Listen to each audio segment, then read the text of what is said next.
exudes joy. And that's what we are doing, exuding joy. And so I always like to find balance in the Sunday morning experience, which is kind of like what we're doing today. Somewhere there's balance in there because it feels joyful. And we all know that in joy is perfect balance. Perfect balance. Last month, we explored the powerful, powerful secrets of manifestation as we looked at the invisible behind the visible, meaning that powerful law of cause and effect. So the work we did together all last month, because if you were here, you did work, and if you don't remember it, your subconscious does. So we were doing the work, the internal work, and a lot of the focus was on the external, the visible, the effects, and there's nothing wrong with effects. As most of you know, I like effects, and I'm sure that you like effects. It's part of our human experience. It's part, but this series, this month, we are going to balance from the outer focus and go even deeper within. We're going to go into the internal. So we are going to spend this month bringing deeply our awareness into that internal place, which is, by the way, the cause of all the effects. So if you don't like the effects that are in your life, take a look at the cause, because we are our own causes. We cause. No one else, by the way, just it's not my talk, but just to let you know, no one else can cause for you. So if you're into that blame thing, you better sign up for the class, Radical Forgiveness, because nobody can create your experience but you. That's the truth, and that is real. That is real. So we're going to get into the nature of our beingness, and in order to do that, we have to get through some layers of stuff, because we all have layers of stuff going on. We have accumulated these layers during life's journey. That's why we're here. We're here as spiritual beings to have this human experience, to have it. Because we are all growing up in so many different ways. And as we were growing up, as we were little children, we were told many, many things, verbal and nonverbal. Sometimes that nonverbal is even more powerful than the verbal stuff we were told. But a lot of the things we were told were not true. They weren't true. Unless you were really lucky and had a conscious parent, they weren't true. But conversely, we were not told the many things that are true. This month, we're going to dispel false information that you might be carrying around with you. False information that might not be serving you any longer. And so we're going to open ourselves up to explore spiritual truths about ourselves that we may never have been told. And I want to begin this morning with a story. One day a man found an egg, and he put this egg in with all the barnyard chickens. They all had these little eggs there too, so he didn't know. He put the egg in with the chicken eggs, and it incubated and it hatched there. Little did the man know that the egg was not an egg of a chicken, but rather it was the egg of an eagle. Obviously, neither did the eaglet when it was born. He hatched with this whole brood of other chickens all around him, and he grew up thinking he was a barnyard chicken. And he was living a barnyard chicken's life. He scratched the earth for worms and insects and chicken feed, just like the other chickens did around him. He clucked and he cackled. He thrashed his wings inwardly, just like the chickens do. And he flew a few feet up and just would fall to the ground like you see the chickens do. And years passed by, and this eagle, who thought he was a chicken, began to get very, very old. And one day, he noticed something exquisite soaring gracefully and majestically in the sky. And it was this magnificent, gliding, beautiful, powerful bird with these golden wings outstretched. It was magnificent. And the old eagle, the one that didn't know, he looked up in awe and he turned to one of his neighbors and he said, "What is that?" And the neighbor said, that is the king of birds. He can soar. He belongs in the sky. He is free. We aren't like that. We are chickens. We belong to the earth. So the eagle spent all of his days living like a chicken. For that is what he thought he was. He thought he was a chicken. Who do you think you are? This is not a critical question. This is just something to hold in our minds. Who do we think we are, right? This can elicit some really deep thinking within you. In the metaphor, because this is a metaphor of a story, in the metaphor of a story, do you think you were born a chicken, destined to cluck and cackle and scratch the ground, searching for worms and insects? Is that what we think of ourselves? Occasionally and awkwardly, we might flap our wings in this attempt to rise above and fly a little bit and fall back down to the ground.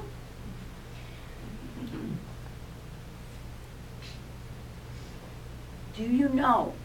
Do you really know that you were born, and this is truth, you were born a majestic eagle. Each and every person here was born a majestic eagle who can soar to great heights and great freedom and great joy and rule the skies.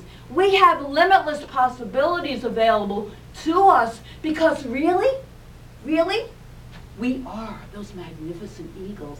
That is the truth of our beings. A truth you may not have been told when you were very young, unless you were, fortunate. But, everything happens for a reason, so we chose to have these human experiences so we can grow and expand and experience, spiritually, experience an earth experience, like the chickens. But inside of us is that eagle. And that's why we're all here. We're all here to find out our eagle self, and soar and accomplish what we want, what brings us joy, what brings us peace, what brings us all the possibilities we could ever want. So this is the spiritual truth of you. And in order to live from this truth, it's important that we get clear on the answer to 3 fundamental questions. I'm going to go over 3 fundamental questions this morning. When we can answer and live from the answer of these 3 questions, we will have come a long, long way in embodying truths, spiritual truths, and dispelling untruths, all the stuff that you were told that might not serve you any longer. Dispel them, they're not the truth. So the first question is, why are you here? The second question, what are you here to do? And who are you here to be? Who are you here to be? And it kind of sums up today's title, which is, why were you born? Question mark. Why were you born? So, living from the answers, hear that, living from the answers, not the questions.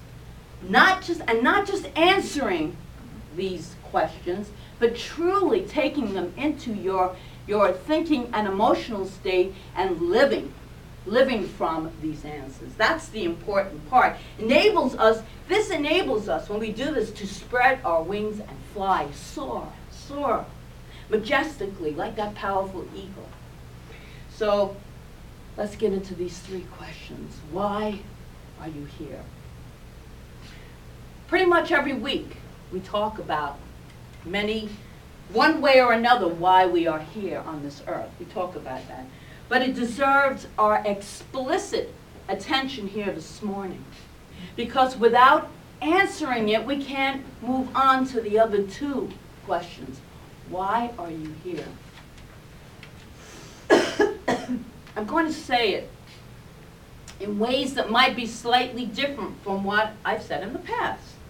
So to do this, I want you to take in these kinds of words that I'm going to say right now.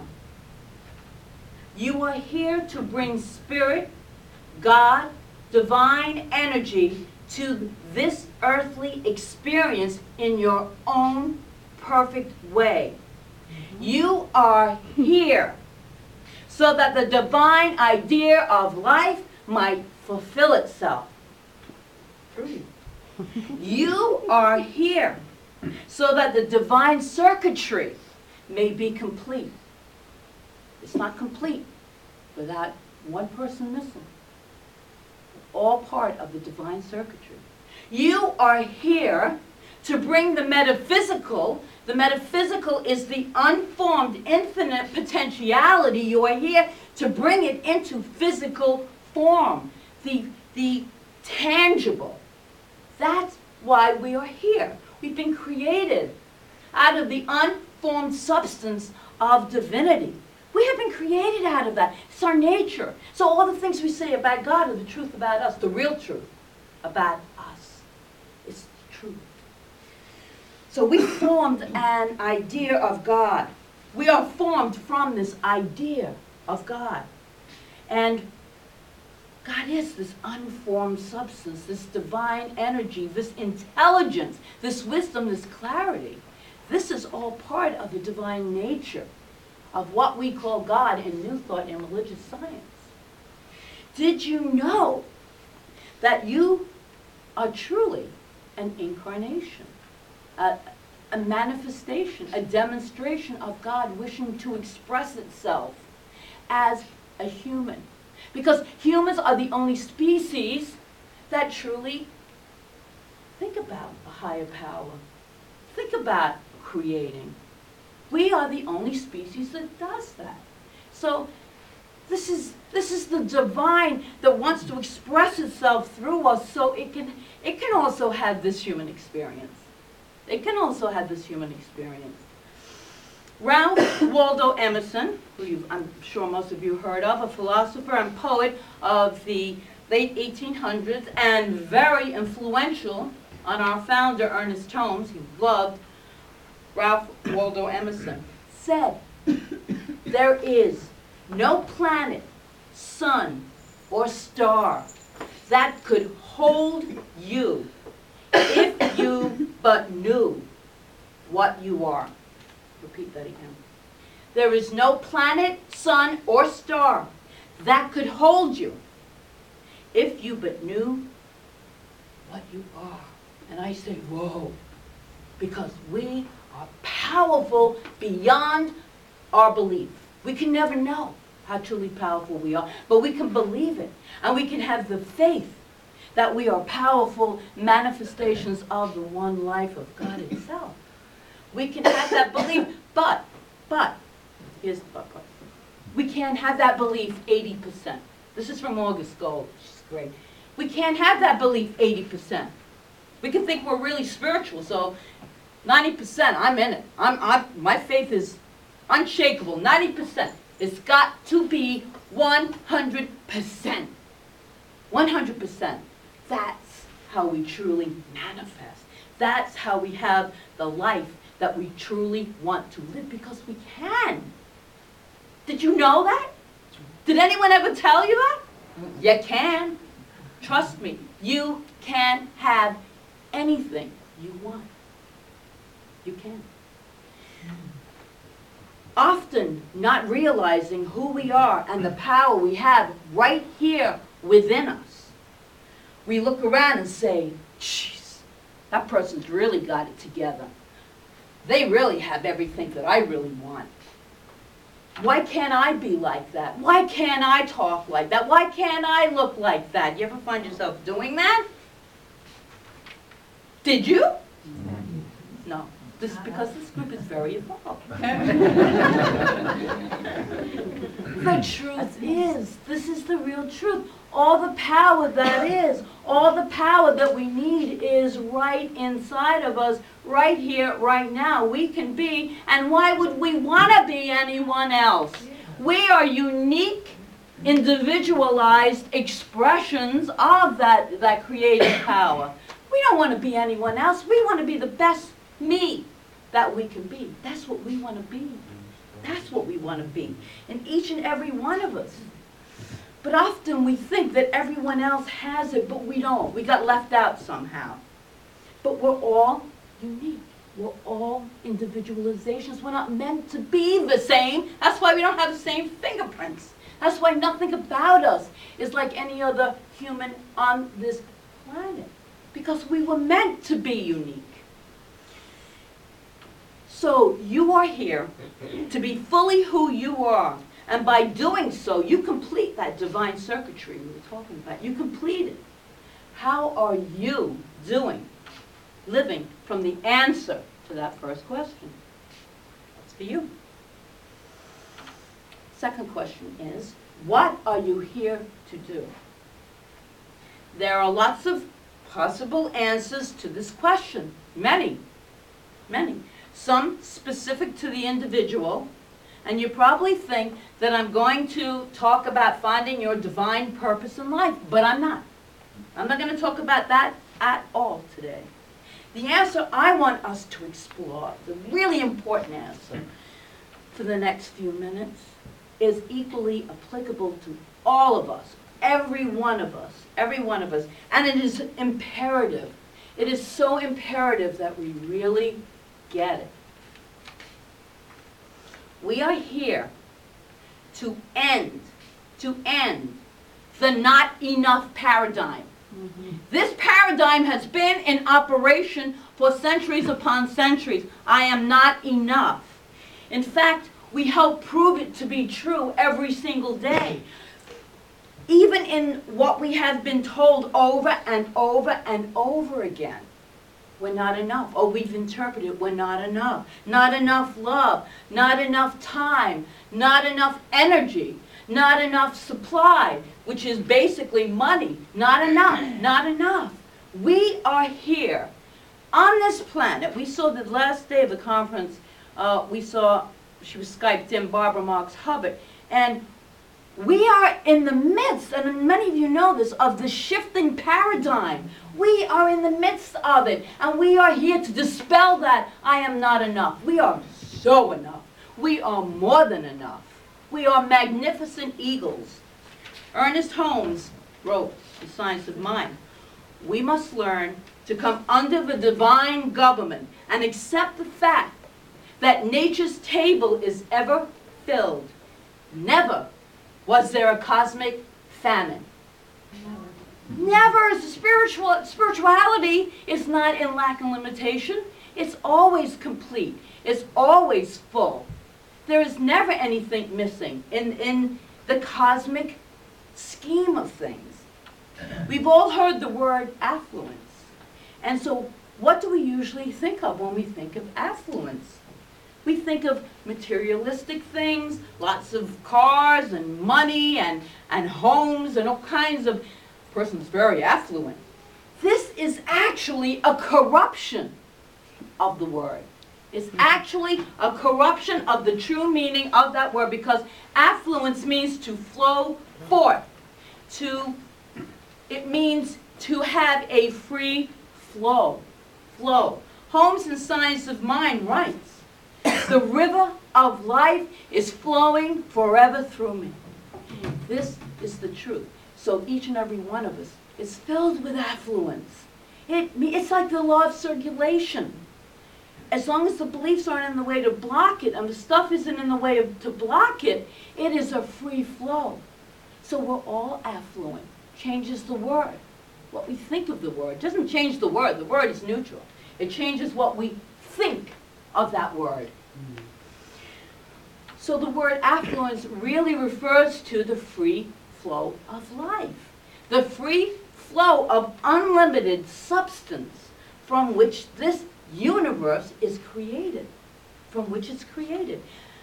Affluence, or the free flow of unlimited substance, then, is the natural state of our being. Just look at little babies. It's the natural state of our being. So whenever we see not enough, Not enough.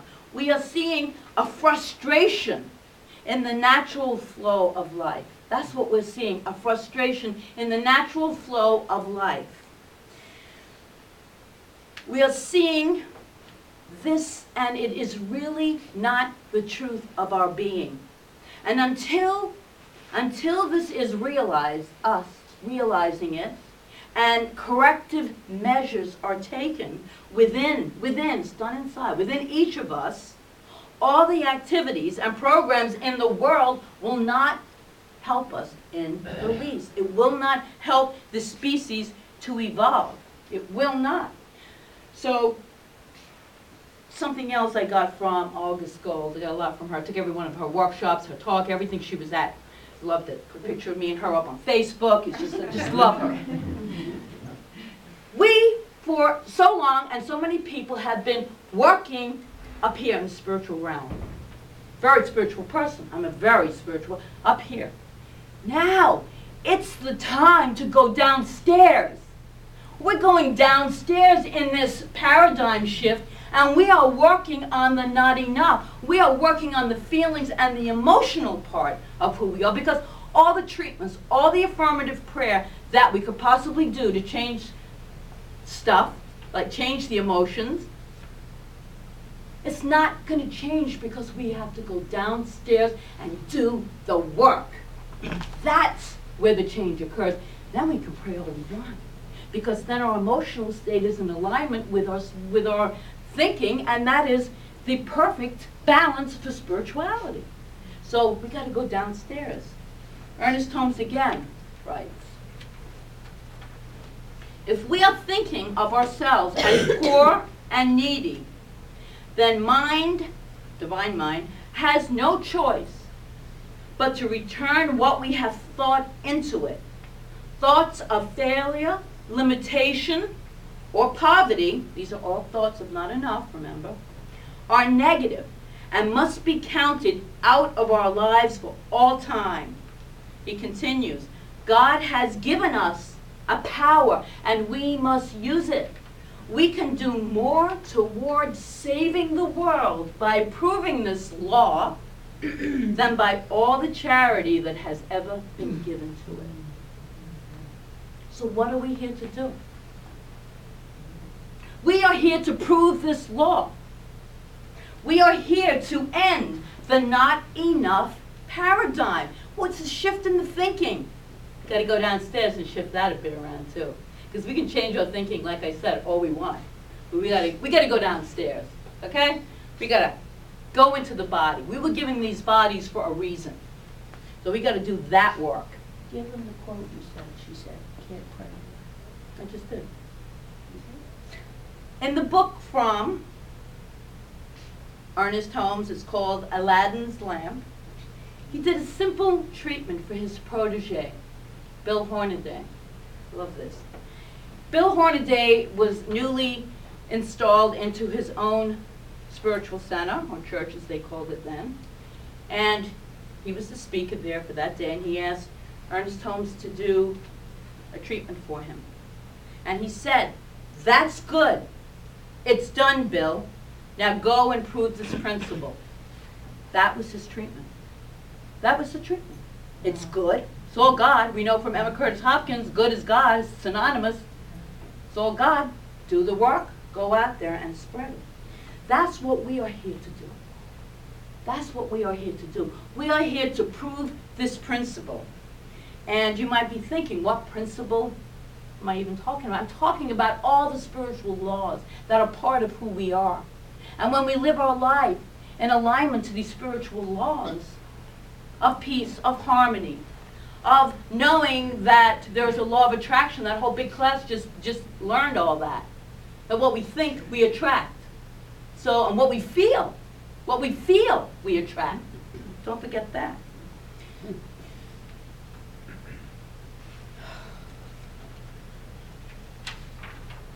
Third question. Who are you here to be? Who are you here to be? We, each and every one of us, are here to be a spiritual leader. If this is your first time here today, which there are quite a few people, and the idea that you are so new to this divine idea of life, how can it fulfill itself through me? Or if you just began to deepen, put your toes into the water of this whole belief system, the idea of stepping into spiritual leadership just might be a little daunting, But that's okay. You don't have to step into spiritual leadership right away. We have 5 practitioners in training right now in our class, and they are learning spiritual leadership. They're almost finished the 2-year training, and so they are on their way, if they're not already, to be spiritual leaders. That's what we are learning here, and we all can learn this here, every single one of us. Franklin D. Roosevelt once said, "Our true destiny is not to be ministered unto, but to minister to ourselves and to our fellow man." We get that? I had to read it a couple of times. Not used to that word unto. But our true destiny is not to be ministered unto, but to minister to ourselves and to our fellow man. So one of the foremothers of New Thought movement, Emma Curtis Hopkins, wrote in her book, Scientific Christian Mental Practice, and by the way, they had an auction at the conference, and I won for us 3 days with this incredible woman who wrote a book, and her life is basically dedicated to Emma Curtis Hopkins, Uda Marie Sedella, and she's going to come, and she's going to do a Friday night PowerPoint presentation. She's going to do an all-day Emma Curtis Hopkins, and then she's going to be the speaker at Sunday service, and then she's going, I'm going to be here, and then she's going to do the Radiant I Am workshop in Sunday afternoon. So we are going to get saturated in this, because Emma Curtis Hopkins is amazing, and if you've taken foundations, then you can take the Roots class this summer, because Emma's in it. She wrote, this is what Emma wrote: "Persistent thought about prosperity and how prosperity is brought to us will make you a magnet for prosperity. However, your prosperity will not be the highest prosperity. It will not be," she says, "the most useful prosperity, unless you know how to teach others to be prosperous. There must be a free giving of your truth, or the world may wait another 1,000,000 years for the wretched poverty of its people to be gone." She wrote that in the mid-1800s, and we're still waiting. And we're still waiting. So we are all light bearers. We are all, whether we know it or not, spiritual leaders, each and every one of us. And we teach or lead not necessarily in formal ways. This is how we teach. We teach by the way we live. That's what people see. You can talk and teach all the classes you want about these spiritual truths, but you got to live it. That's how people learn. That's how we learn. That's how we learn. Not a bunch of pretty words just floating around there. Sounds real good, makes me feel great, and then go right back into the ain't it awful thing. No, we're here to clear ourselves and help others clear themselves, because through example. So how can you step more powerfully into spiritual leadership? What would it look like in your life? Would it be refusing to play the ain't it awful game?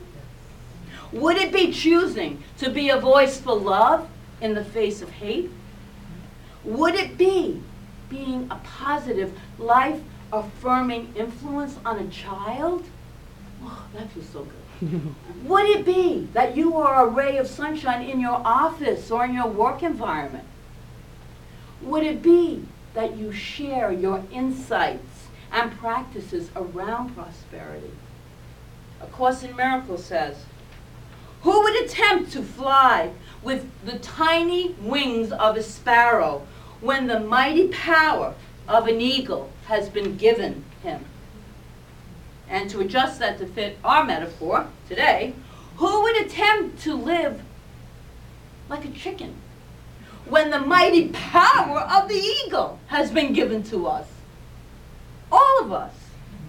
And so, I want to leave you here this morning knowing that no matter what your age is, no matter where you have been in life, no matter what you have been through in life, no matter how down, up, inside out you have been, no matter if you've been lost off track and you get back on, or it's never too late. It's never too late to begin to spiritually soar like an eagle. It's never too late. It's never too late to remember why you are here and start from that place of living. It's never too late to say yes to affluence. Yes, I'm affluent. Say that to yourself. Yes, I am affluent. Yes, I am affluent. It's the free flow of divine good. That is the truth of who you are. It is the natural flow of substance within you. And it's never too late to fulfill your role as a spiritual leader. By living your life in this way, you will definitely spread your mighty spiritual wings. You will definitely extend them out, and you will, I promise you, fly like the eagle. And so it is. Thank you.